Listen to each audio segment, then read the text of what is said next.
Hello, and welcome to the East Africa Business Podcast. This show is all about showcasing entrepreneurs who are building businesses in this exciting part of the world. From reading high-level articles about the region, it can be difficult to really understand what's going on, and so my hope is that these interviews somewhat bring it to life, as well as stoking your curiosity to go find out more. On that, do take a look in the archive for more episodes that we've done, but for now, let's enjoy the rest of this funky intro music and then get started with the show. This week, we're talking with two friends who have set up a business making socks in Kenya. Both Vidyesh and Bishell grew up in Nairobi to entrepreneurial families, and after education in the UK, returned home to begin a business. It's a manufacturing business. We manufacture socks and hosiery products. They are also friends with Sumit, who featured in the Board Game Cafe episode featuring Bowbox. Vidyesh and Bishell decided on socks as they felt there was a gap in the market, and that by starting with a relatively discrete section, i.e. school socks, they could grow the business. So 90% of our production is catered for all of the schools in Kenya. It's a very interesting conversation that goes through the practicalities of building a manufacturing company in Kenya. One of the challenges they state is, for example, the high cost of electricity and its unreliability. But there's also a lot of opportunities that come with getting a loyal customer base in an emerging economy. There's lots that we cover, and so without any further ado, let's get started with the episode. Cool. So we're here today with Vidyesh. Vidyesh, welcome to the show. Hi, thanks. So to get started, can you tell us a bit about your business? Yeah, so it's a manufacturing business. We manufacture socks and hosiery products. We started the business about 2.5 years ago. We sort of looked into the market and identified a sort of gap in the quality of products that were manufactured locally. And we thought we could do it a lot better than what was actually being offered in the market. And then we sort of went ahead and did a bit of market research and found that this is something we can get into, something where there'd be a decent return for us, and where we could do something better than our competitors are currently doing. Very cool. Okay. So mainly socks. Yeah. Is the thing you're doing. Why did you choose socks of all the things? I think it's one of those products that everyone will always need. So I don't think demand for it will ever die down. But although that being said, we manufacture mainly for schools. So 90% of our production is catered for all of the schools in Kenya.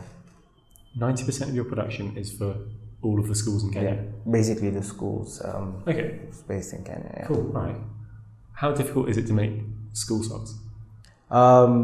It's not, I wouldn't say it's like the hardest thing. It's just finding the right recipe of raw materials, testing them, and then offering that to the market. Obviously taking into account the price sensitivities. So of course you can go for like the most expensive raw material, but the market locally, domestically is very price conscious. So then you've got to turn around and find something that works and is affordable by the local people, by the local parents. So we went around and got a bunch of different raw materials, tested them, checked out the qualities, found the one that we were happy with, but also was affordable by the local market. Yeah. And still we do manufacture the highest quality product currently in Kenya. Mm-hmm. Very cool. Okay. So if we take a sort of step back, so have you always had an interest or have you had experience in the textiles industry? How did this come about? Personally, no. I mean, as a family, yes, we've had businesses in textiles. We had a textile mill, early 70s, and then we sort of, as competition grew, became harder against China and imports coming into Kenya. We found that we weren't competitive, so then we switched from manufacturing the fabrics and then we went into garments. And when I say we, this is, I guess, my family. Okay. My dad and his brothers, and then we've been in retail for garments and We did a lot of export back in the day as well. In the early, when we say garments, what does that mean? Shirts, trousers. Okay, so that's like the catch-all term. Yeah. Okay. And then Bishell's family was also involved heavily in distribution of garments. So there is that background of being in sort of the textiles, garments industry. But in terms of personally between the two of us, not really. I think both of us have always had an interest in manufacturing, in setting up business in East Africa. So we actually we both studied in the UK, and then I worked out there for a couple of years. Bishell, he studied there further on, and then we moved back and we set the business up basically. But yeah, for us, I think there's a strong interest in manufacturing, and not just specifically within textiles and garments. But there is a wider interest within manufacturing. Got it. I should note that we've got Bishell in the room as well, who's sat next to us. Cool. So that's interesting. So you're sort of, both of your families have had this heritage in producing garments in Kenya. Yeah. What, just out of interest, what were you doing when you were in the UK? Were you in? So you want to go first? I studied economics. Yeah. In University of Manchester. After finishing, I lived in London 1 year, did a bit of work experience, and then Vidyesh came up with the idea. So we did both the research on it, and I decided to move. He moved a few months earlier. I moved after 3 months after him. Yeah. And that's when we started. Right, so the idea for it came once we were there. But you weren't living in Kenya at the time? No. Interesting. Okay. So for me, I went to school in the UK. I was been in the UK for almost 12 years, and then of course after school went to University of Nottingham, graduated. So I studied finance, and then I was in banking for about 4 years. So I used to work for one of the big banks in the UK. It was fun. It was a good experience. It wasn't something that I was going to be doing indefinitely. It was. For us, we've just always had an interest in going into like entrepreneurship and rather specifically manufacturing. So you let's go home and make socks. Yeah, pretty much. Everyone's gonna need socks. No one's gonna stop buying socks. Actually, socks are the most common Christmas gift in the UK. Yeah. So it's just one of those things that people won't ever stop buying unless we start wearing alternatives. Very cool. But, okay. Okay, cool. So let's perhaps sort of talk a bit about the Kenyan sock market. Yeah. So what's the current state of play in terms of producers here, and maybe let's talk on the supply side first. What's the current situation in terms of producers? So I guess we can break that down into two segments. There's the importers, and then there's the manufacturers. Importers is a huge, diverse sort of. There's many players in the businesses that import socks and hosiery products into East Africa. With that, I think the biggest is something called mitumba, which is basically second-hand clothing. So the Kenyan government many years ago formed an agreement with the United States government where we would export garments, finished fabrics to the US. But as a bilateral part of that agreement, we were to import second-hand clothing from the US, and then that sort of grew into Europe, China, India, Dubai. Actually, Dubai, funnily enough, is one of the biggest exporters of second-hand garments into Kenya. And it's not necessarily that there's an agreement with Dubai, but it's a hub of consolidation. From all over the world, and then it's grouped up, and it comes into West Africa, into East Africa, and Kenya. So we've got a huge second-hand clothing market, and there's a lot of socks there. And then, of course, there's the importers of socks that are then targeted at the middle-class market.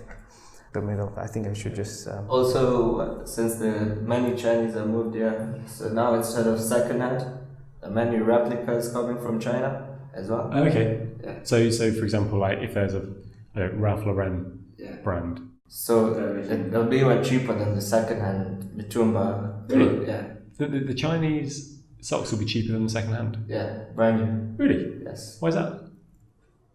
It's probably they're not paying duties or anything on it. It's brought in illegally, basically. Yeah. Oh, really? Yeah. Okay, so they'll just fill up the suitcases when they come here. Yeah.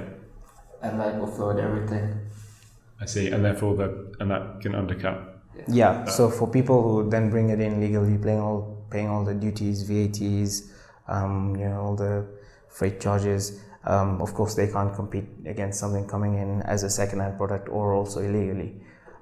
So the market is restricted in that way. But there's, again, like I said, so there's importers of all sorts of socks. So Happy Socks are in Kenya. There's importers of people bringing in Happy Socks. What's Happy Socks? Happy Socks is actually one of I'd say in the last 4 years, it's become a very big brand. They do very funky, colorful not designer as in like labels, but cool designs, lots of animation and very bright and bold and loud. So it's actually a Swedish company which gets its socks manufactured in Turkey. But it's a huge so they are exporting them to Kenya. So not in a big way because it's a very limited market. Like I said, in Kenya you've got the low income, the middle market, and then the high end. So there's a lot of price sensitivity. Those socks would typically be, targeted at the high end and then the upper end of the middle class market. Correct. Okay. So that's the importers. What about in terms of local manufacturing? So there are at least, I'd say, a handful of manufacturers, 5 to 6 of us. Very few of us will be doing socks for the mass market, and that's because it's very difficult to compete against the Mitumbas, the stuff coming in illegally, and also the very cheap, very poor quality products. And that's because, of course, there's the challenges with logistics. We're bringing in our raw materials from a country that's far, far away. And then you've got a lot of bureaucracy in Kenya, which sort of makes it harder for us. And I guess the very huge important factor for us is the cost of our electricity. So if you compare Kenya to Ethiopia and Uganda and Tanzania, our costs are almost double relative to Ethiopia. It's higher than Ethiopia. It's higher than Uganda. So for us to then manufacture and compete against some of the very low-cost socks which are coming in is almost impossible. What percentage of the cost of a sock is electricity? Is it like a 5% or is it relatively significant? Again, it varies based on the capacities of the factories that are the scale of the factories, but typically I would say actually it's way high. It's about 15%. 15%? Yeah. Of the cost is in electricity. Yeah. And so that if you're in Ethiopia, that would be 7.5%. Yeah, or less. That might have been even less. perfect. But it would be a lot lower than us, and that for us is a huge thing. Again, the other challenge, and like I said, the logistics side of it. Historically, you could import a container of your raw materials from anywhere in the world, and the ship would dock at Mombasa port, and then you can put your container onto a truck and bring it directly to your factory, it was done within 5 days. So 5 days from landing at the port, it would be in your factory, whereas now it's like 3 weeks. Yeah, 3 to 4 weeks. Why is it taking so? Yeah, so it's a double-edged sword, this one, but basically there was an SGR that was built. This is the train. The railway, and of course for it to become feasible there needs to be volumes moving on it, and so there was a blanket rule that was placed by the government that said any importers any importers outside of Mombasa, so Nairobi, any other place outside of Mombasa, have to put it on the SGR. Now the SGR is, you would think that it would be cheaper than transporting the containers on a truck, but it is actually a lot more expensive. So because of these certain factors, we are slightly uncompetitive relative to manufacturers based in Asia, other parts of Africa.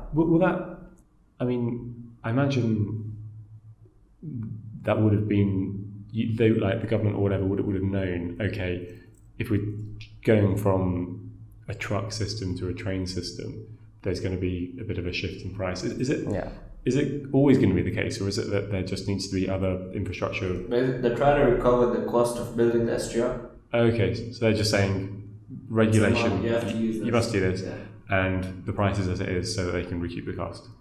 And the people who are feeling the pinch are... everyone who's importing anything into the country, Got it, okay. And because for us, again, a lot of the raw materials that we use are manufactured locally in Kenya.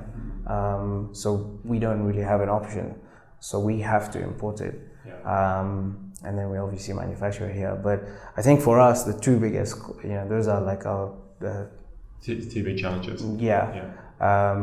Of course, with the delays come, drops in production in the factory, and it's just a bit more unpredictable. And that's, I think, like I said, the bureaucracy and red tape that is, it's kind of the overhang. Right. Well, those are some fairly significant challenges. Talk to me about the upside. Like, what's the positive of doing a business? So, of course, like doing business anywhere in the world, I think is fun. It's exciting. There's a lot to learn. It's always it's nice to kind of make changes in other people's lives. So, we've got a staff of 35 people, and they have families that depend on them. So it's always nice to know that you're kind of indirectly improving other people's lives. And of course, for us, started from where we are, and we've grown and grown and grown. So it's actually a very exciting journey for us. And along that journey, we've learned a lot and understood the market, and understood how to get better at what we're doing. Of course, without compromising the quality of the product. So for us, it's always, we want to manufacture something that's going to be very, very good, if not the best. But always sell it at a very affordable price to the mass market, to the local market, our target market, basically. And how big do you think this market is? I wouldn't say it's very big, because, like I said to you, we don't have a very big factory, but 90% of our production is purely for schools. No, this might be. I'm not quite sure the best way to like gauge capacity, but like, how many socks are you producing a year? What are some of the ways in which you measure? In a day we do, again, it depends on the type of socks that we manufacture, but typically we could potentially do about 2,400 pairs of socks a day. Okay. Yeah. All right. And those are then, maybe we'll get a bit more into that, but okay, you're currently in 2,400. Is that, after my impression of manufacturing is that sort of capacity goes in steps rather than in a straight line. Is that kind of your at capacity, or is it something where you could quite easily? So for us, we're almost running at 95% of our capacity on those numbers. Yeah. We are looking at bringing in new machinery, and then of course we'll be able to do a lot more. But also that helps us, because then we get economies of scale. So the more machinery we have, the more output we get, and therefore our unit costs also drops. Yeah. So again, I wouldn't say it's like it's a simple equation where the bigger you grow, the lower your cost becomes. It does kind of stagnate at some point. But for us, we're quite, we're in the infant stage, so to speak, and so we're finding that sweet spot where the more output we get, the more we can spread our costs out across that and become a little bit more competitive, but not enough to still fight the illegal imports and the imports and all sorts of stuff. Got it. Okay. What sort of startup capital was necessary to get this going? You don't need to sort of say specifics, but just rough figures. We put in about, I think, $750,000 into the entire project. Mm-hmm. Yeah, and then of course now as we grow, we'll be putting in more and more. Exactly. Okay. Yeah. And I know you've sort of said you've got the double whammy of high quality and affordable price. Yes. Does that mean your margins are quite thin, or is it? Right now our margins are thin because we're still, our brand is still quite new in the market. So we've got to stay lean. We've got to keep our prices low so that people, sort of accept the product. And then with time, I think once it's been accepted, they will turn around and say, okay, we're confident in the brand, we'll buy it. So the price sensitivities will remain, but our penetration will be higher, basically. And then there's a knock-on effect into the neighboring countries of Uganda and Tanzania. Okay. Well, how do you brand your socks? H&F. Just H&F? H&F, yeah. H&F, so we've got a couple of other brands in the pipeline. As we're growing, we're bringing in new machinery. We're going to be launching a couple of new different types of socks. Like I said, predominantly right now we're just doing schools. So our school brand is H&F, but when we do launch our new products in the pipeline, there are going to be new brands coming in for those. Yeah. And remind me, how did you land on H&F as your? It's just our grandparents' initials. Okay. Yeah. So your grandparents were friends as well. They might have been. I'm not too sure. I don't think so. I don't think they were related, right? Yeah, but we are at some. There is some connection between the two families. But yeah. Okay. But why did you choose your grandparents' initials and not your initials? So again, okay, now I guess it's an important point that we discussed earlier, our families have been in business in Kenya for, mine since the 1940s and yours around about the same time. Probably before that. Yeah. Okay. Yeah, so because of that, there is people, I wouldn't say people, but a lot of businesses are aware of who our families are. And so we wanted to capitalize on that from the marketing point of view, from sort of market penetration point of view, because it's easy to leverage on that and get cross sells and new introductions. So that was kind of the thinking rationale behind. And in time, your grandkids will be using your initials when they start their business. Okay, so so you're currently making 2,400. You have the ability to make 2,400 pairs a day. Pairs of socks a day. What happens when they leave the factory? Well, where do you? How do they? Our outlets. Yeah, how do they get to? Yeah, mainly it's retailers and distributors and wholesalers, and then they turn around and sell it on to. So the retailers, of course, end customers, but the wholesalers will then. It might go to another wholesaler or another distributor by the time it gets to a retailer. But ultimately it will end up at a retailer. And retail is just like a shop? Or you can go buy a pair. Has it been straightforward to get into these retailers? It was difficult in the beginning. The market in Kenya isn't one where, if you offer something that's cheaper at a better quality, it's not necessarily that they will go for it. So, like I was saying to you earlier, our product is the cheapest in the market right now, and it's the best quality. Yeah. So we're offering a Mercedes-Benz at the price of a Toyota. But, the market here is a bit different in the sense that they're skeptical. So it takes time to sort of assure them. And it's not necessarily that it's the owners of the businesses that we're selling to, it's more the end market user. The reason why is because it's very seasonal. When school, parents buy socks for their kids for school. So when they go to a shop, there are like hundreds of them going to that shop, and it's really hard for the shopkeeper to explain to them that this is a better quality. So all they say they want that, so the shopkeeper will get that. So it's really difficult for them to explain which one to go for. They're used to seeing a particular brand which they've seen there for years, and then they'll just pick up that brand and go with it. Wow. The other thing is also, we use materials that are a lot nicer to feel, they're more comfortable to wear. But like Bishell said, they don't always have time to showcase or explain that. But equally, when they might pick up our socks again, and compare it to someone else's, you can straight away see the difference by just looking at it. Yeah.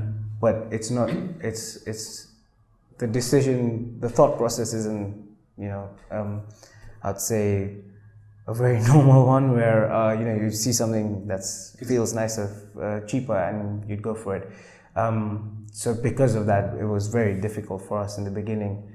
We also did contract manufacturing, which meant we couldn't launch our brand immediately after we started the business. So we did contract manufacturing for about a year. Why did you decide to do that? So for us, it was good.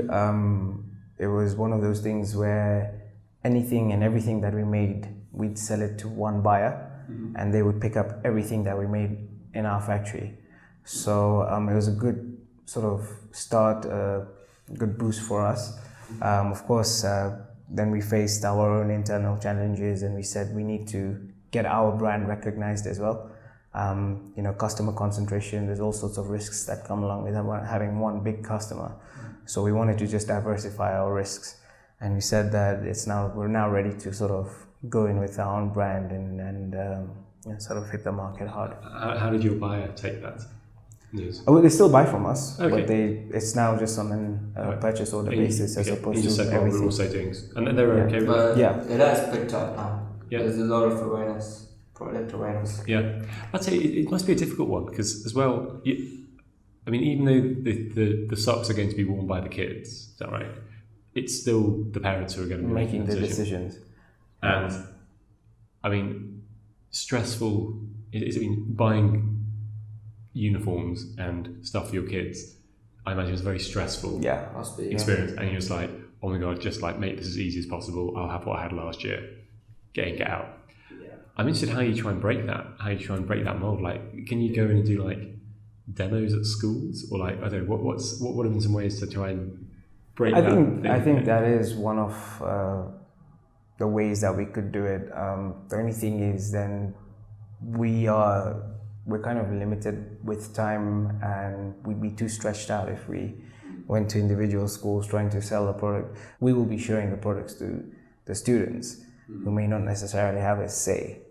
But with time, what's happened is that like I was telling you, we've leveraged on our network to give that assurance of a very good quality product. They will then turn around and push our product. So the historic way of kind of selling the product without really taking time to teach or educate the parents on what's available, they're starting to do that slowly. And then the first time a parent buys a sock, they'll see that it lasts a lot longer, it's a lot more comfortable. So then they'll buy it again. And what we found then is that the more shelf space we were getting, the more people they're warming up to our brand. I suppose that signals that you're certain. Yeah. It's it's still difficult, having said that, even though we've got now bigger market share than we had last year, it's still difficult for us to then fight the big guys, because their brands are very strong in the market. They've been in the market for 20 years or so. Okay. So, there's always that challenge when a newbie comes in, to sort of persuade the consumers to shift. But with time and with a bit of education, that will change. The thing is, as a new business, we don't undertake any marketing, adverts or commercials. It's quite expensive. We try and stay as lean as possible. So we're just letting the brand and the quality speak for itself. But yeah, it's like Bishell said, people are accepting it. Yeah, and it's getting better. And we're seeing that. And it's getting better and better. It's about like the main season is December, January. So about I think 2-3 seasons will be up there. Yeah. Nice. School socks were your sort of first thing. Do you think you'll soon start going into other types of socks? Yeah, we're definitely going to try. It wouldn't be a big market for us. What would it be? So socks for the mass market. Okay. So if you go to like high-end retail stores, we might have a couple of very high quality socks in there, but we won't be able to manufacture something that will be bought by the mass market. Anyone that needs socks will be like, oh, we're going to buy H&F socks. No, that's going to be very difficult, purely just from a price point of view. Even a difference of 10 shillings for a buyer here it's a game changer. And so is the plan to sort of do socks until you've nailed it and then go into other product lines, or will you begin to look at other product lines before you've? Yeah, we've actually already started looking at other lines. It's just the thing is we don't want to jump too quickly. We want to make sure that this business is doing as well as it can, and then it's kind of becomes a cash cow for other businesses that we invest in. What's you don't have to disclose, but how do you think about what you're doing next? Do you think about growing trends in fashion, or do you think about the types of products that people buy as incomes rise, or similarities in the production process to socks? How do you sort of think about it? Not really, actually. It's just for what the market requires. Okay. How do you gauge that? Just understanding the market. So market research, basically, speaking to people, how they're spending the money. I mean, simple things just like us. Last week I was speaking to a couple of guys who are painting a property of ours, and it's like asking them, where do you spend most of your money and how much do you end up saving, and from what you save, what are you spending your money on? So just understanding the it's driving consumerism, or I don't know if there's a better word to use for that. I mean, aspirational. Yeah. Okay. So you're basically based on that. It'll be like, okay, well, we think that if there's a gap in the market somewhere where we can do something a little bit better than what is being offered, then that's something that we would. Got it. Okay. In terms of what makes a better sock, like what are the characteristics? You mentioned raw materials. Yeah, so I mean, when you wear socks, for anyone that wears socks, you don't want to wear socks that get sweaty. You want something that's good. And it's gonna last. Breathability, stretchability. You don't want like marks on your legs. I hate marks on legs. Okay. What's it?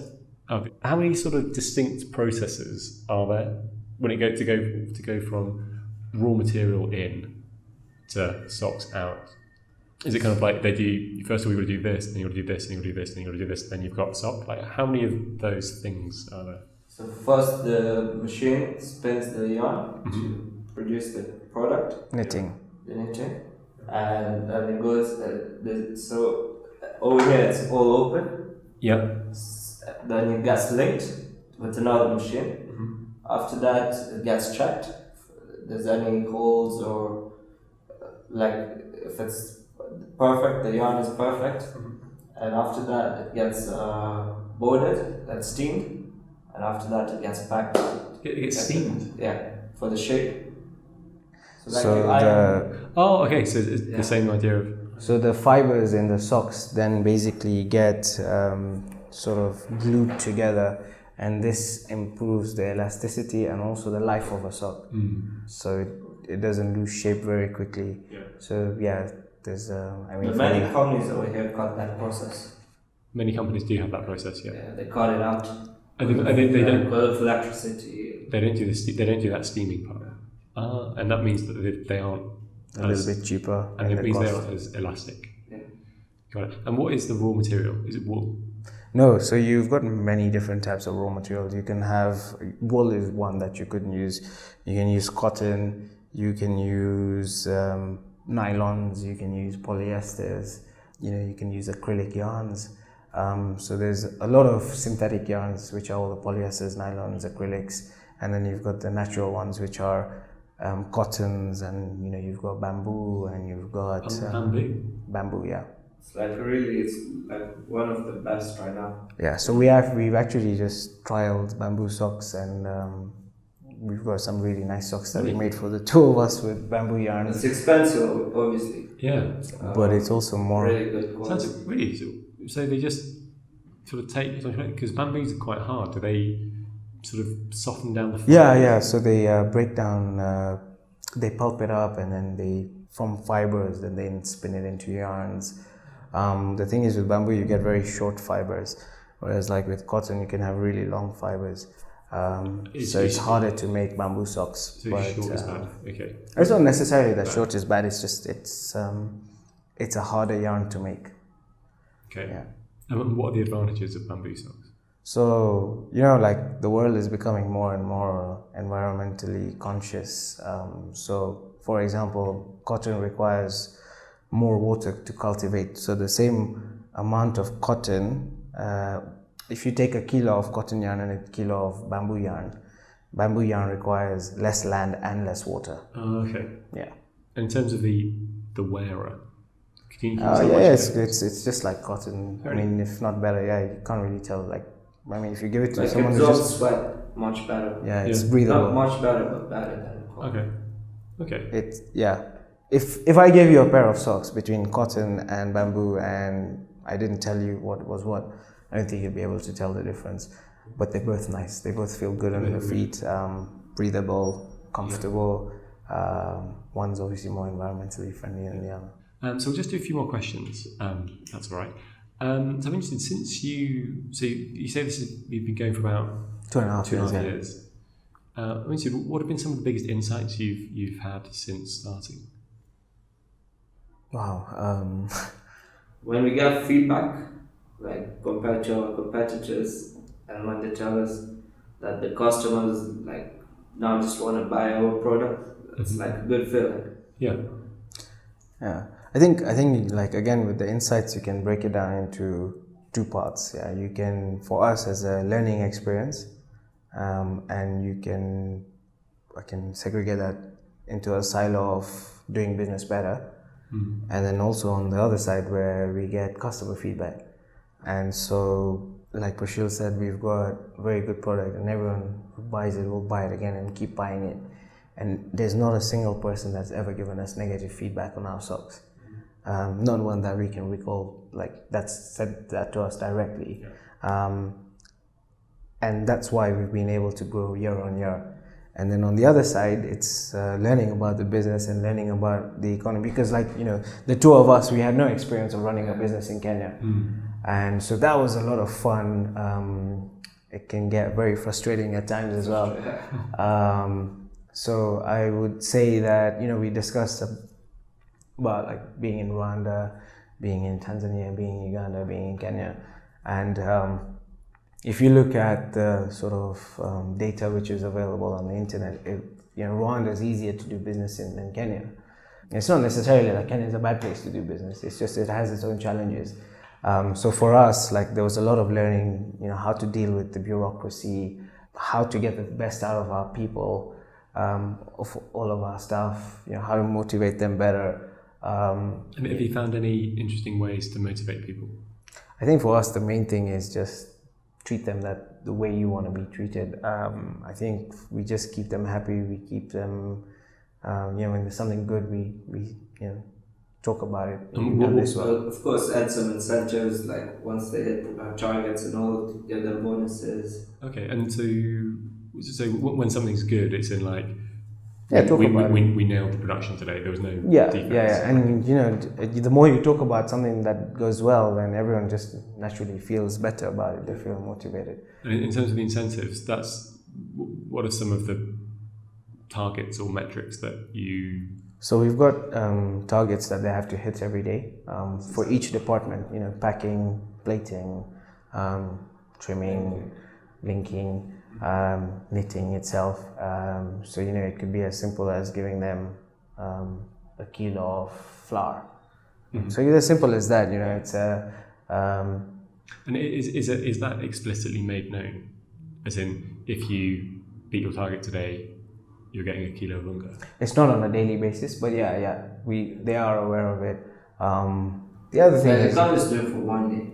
Yeah. Sure. Like if they hit their targets at least 80% of the month, then we'll like help them out with either unga or some bonuses and then salary. Yeah. Got it. Okay. Yeah. They get bonuses, end of month bonuses, and all of that sort of stuff. Okay, and so that sort of gets them. Okay. Yeah. And has there been anything that surprised you in running the business? I think for us it was just more how we managed to get into the market, and like we've hit it really hard, and we were bullied when we started. There were people who discouraged us from starting. Like, why are you putting up a socks factory? You don't know what you're doing. You won't be able to last. This is not a job for you guys. But all of those things, and it happens. Even with our customers. At one point they said, don't buy these guys socks. But we overcame that, and we passed that hurdle. And I think for us, like that was quite nice. I think the other positives, I mean, there's a lot, of course, like growing the business, seeing our turnover grow year on year. That was naturally in our forecasts anyway, but to see that as a tangible result, and that's also quite satisfying. And if we were to come back, let's say in a couple of years' time, what do you think H&F would be looking like then? So yeah, socks, we want to be the market leaders in East Africa. We're kind of making big strides in... Out of interest, how many socks do you think is possible to sell in a year in East Africa? In East Africa? I mean, yeah. I wouldn't be able to give you a... Would it be like 30 million pairs of socks? I guess to put this into perspective, right? Primark across the whole of Europe sells, and there's a number that I read, about 200 million pairs of socks. 200 million across Europe, okay. So I'm trying to think. So that's one company. Yeah. How many pairs of socks do you buy a year? So on average, people will have like 10 to 15. Well, I used to buy 10 to 15 pairs of socks a year when I used to live in the UK. And that generally lasts you. Yeah. But, and then there's what's the rough population? Sort of like what? So in Kenya, there's 44 million people, 48 million. So across the region, you've probably got 150 million? Across the region, yeah, probably about 100 million. Yeah, Ethiopia. I mean, you take out Ethiopia, so you just look at Uganda, Tanzania, Kenya, Rwanda. Yeah, it's probably about 100. Easily over 100 million, I'd say. And then, but again, you have to remember that not everyone wears socks. I know, and how annoying. Yeah. So you've got to. It's different market segments that you need to then kind of break down into. But it's the sort of thing where people buy.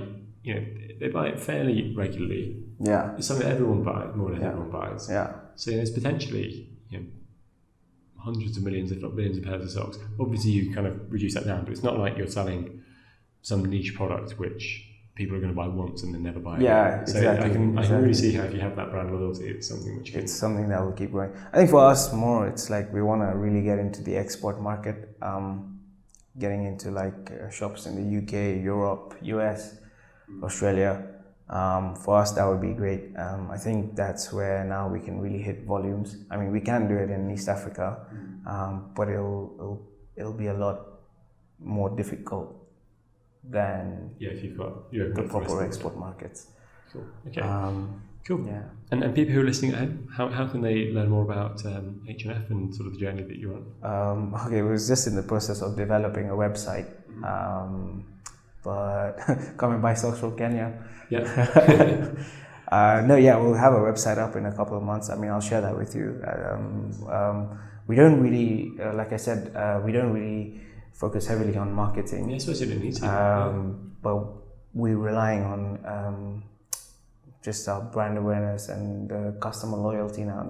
The customers that we have, they're going to keep growing. But with time, we're going to invest in social media marketing, have our website up.